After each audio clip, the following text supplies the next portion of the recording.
काय होईल जर आपण एका स्वप्नात अडकून पडलो?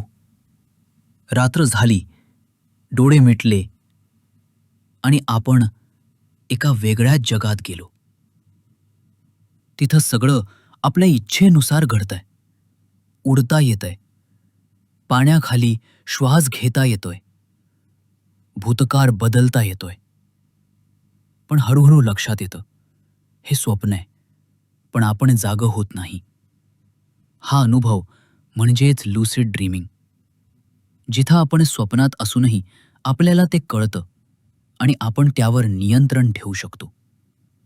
पण जर मेंदूनं जागं होण्याचा मार्गच बंद केला तर आपण शरीरात परत येऊच शकत नाही.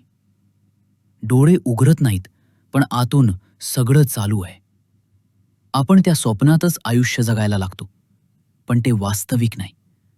तिथल्या भावना खरी वाटतात, पण त्या टिकत नाहीत. मग प्रश्न पडतो, जगणं महत्वाचं की वास्तवात जगणं? तिथं सगळं आपल्या हक्काचं असतं, पण आपण तिथं खरंच जिवंत असतो का? मेंदू ही एक अफाट रचना आहे, पण त्यानेच जर वास्तव आणि स्वप्न यातली सीमा पुसून टाकली तर? व्हिडिओ आवडला असेल तर फॅक्ट्स ऑफ लाईफ मराठी चॅनलला सबस्क्राईब करा आणि व्हिडिओला लाईक करायला विसरू नका. पुढच्या भागात पुन्हा विचार करूच, काय होईल जर